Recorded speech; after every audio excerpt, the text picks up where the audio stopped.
Olá, seja muito bem-vindo ao nosso AgroB.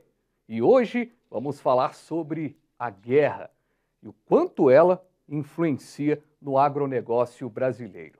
A gente sabe das relações do Brasil no que diz respeito aos insumos com a Rússia, mas a Ucrânia, que não tem lá uma grande articulação de exportação com o Brasil, também gera problemas para o país. A gente vai entender todo o cenário envolvendo esse conflito entre Rússia e Ucrânia e o quanto ele pode prejudicar o agronegócio brasileiro.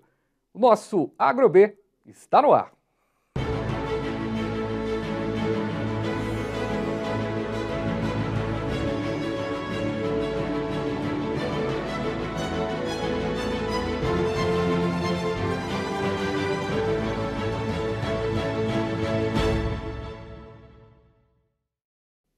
Que bom, mas que bom que você está aqui comigo no canal Viver Brasil, 527 Claro HD, 9 analógico também da Claro, para todo mundo acompanhar no canal Viver Brasil, no YouTube.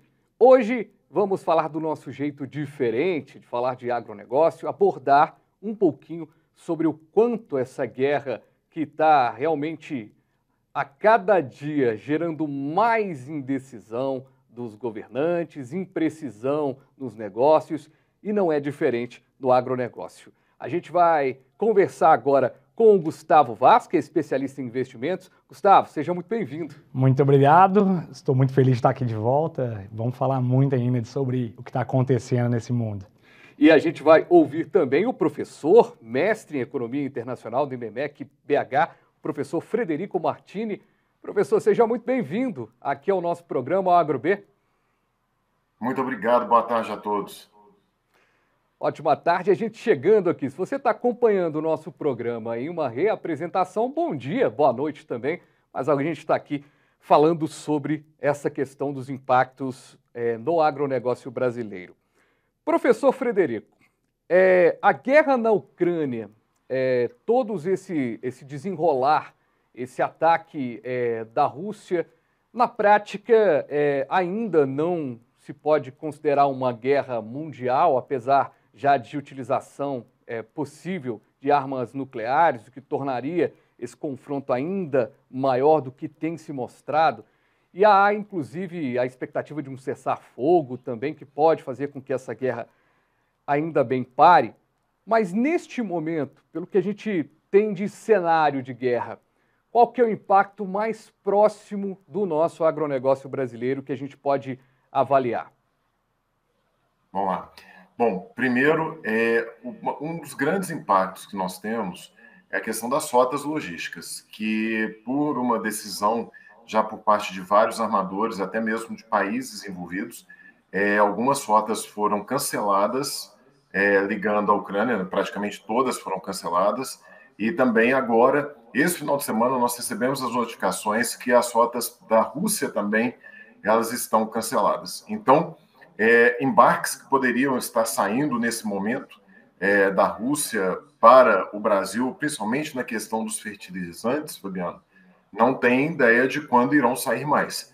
E também as cargas nossas do agronegócio que eram exportadas para lá, os navios não irão atracar os portos ucranianos, nem os portos russos, o que está fazendo com que haja uma mudança do cenário, ou seja, esses portos agora, uma vez que não são operados mais, eles estão tentando encontrar alguma solução logística ou desembarcar nessa carga em outros portos próximos a uma região para futura conexão com esses dois países. Então, isso já de impacto já está acontecendo.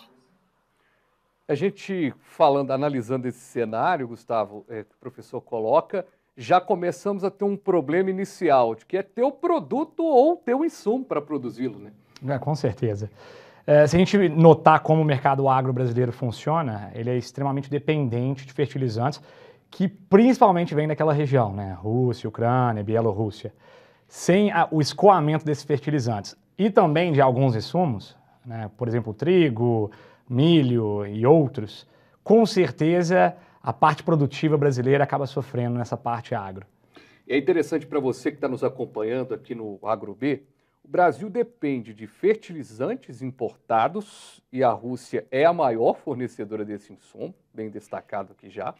A Rússia compra commodities e carnes do Brasil, então como é que vai ficar essa compra, essa logística, né? É uma questão que a gente vai abordar também. E somente ali destacando na visão de produtos agropecuários, a Rússia está na 22ª posição dentre os maiores importadores do Brasil. Então é um país importante também.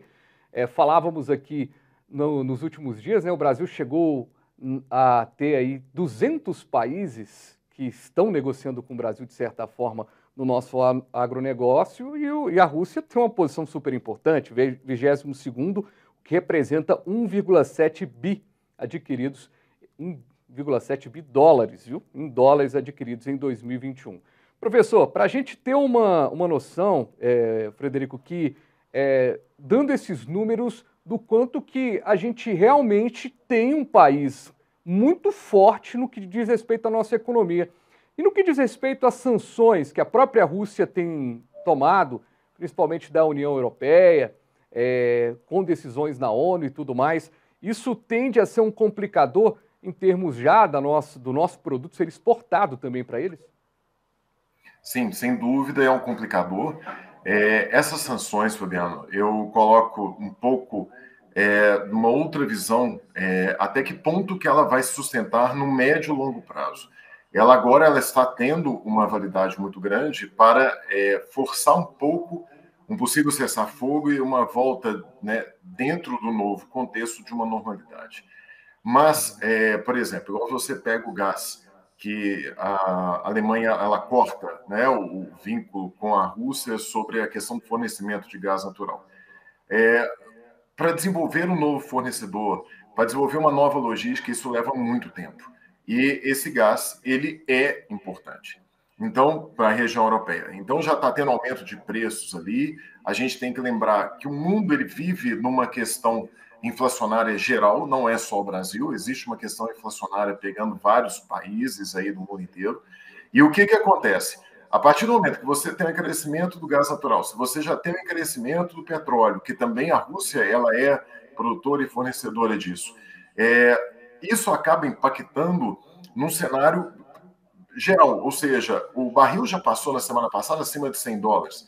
Então, esse preço ele vai impactar em termos de produtos, como você bem colocou aí, que vão começar a ficar escassos, como o trigo, a soja, uma vez que eles produzem e já não estão exportando, quem tem também não vai querer vender. Então, o preço tende a aumentar. O petróleo aumentando o preço. Isso tudo rebate aqui para nós, o Brasil, num curto, médio prazo, já é iminente. Isso aí, todos nós já estamos cientes sobre isso. Fora, né, aumento de fretes, ou seja, você começa a cair numa cadeia de custos inflacionários impactado com a cadeia logística e com a questão econômica bem severa. Gustavo, é bem um efeito dominó aí no processo, né? Com certeza. E eu acho que não vou muito para o lado do professor. Eu não vejo isso estagnando ou melhorando, pelo menos no curto e médio prazo, né? A cadeia é longa, a cadeia de suprimentos ela é longa, e a parte agro ela também é extremamente importante para o Brasil, né? Se tudo fica mais caro, a parte produtiva também fica mais cara, e no final, realmente as pessoas consumidoras vão acabar sofrendo com isso. Tem outro ponto também que eu separei para a gente abordar aqui com os especialistas. Muito bom, viu, ter você acompanhando o nosso programa hoje, aqui o AgroB, tratando desse assunto tão importante que é a guerra entre Rússia e Ucrânia e o desenrolar no agronegócio. O Brasil é líder na produção de milho. Que interessante, né? Ó, que coisa boa. A gente é líder em outras coisas também. Mas uma possível retirada da Ucrânia do mercado internacional diminuiria a oferta do cultivo. Ela é o terceiro país maior produtor do milho.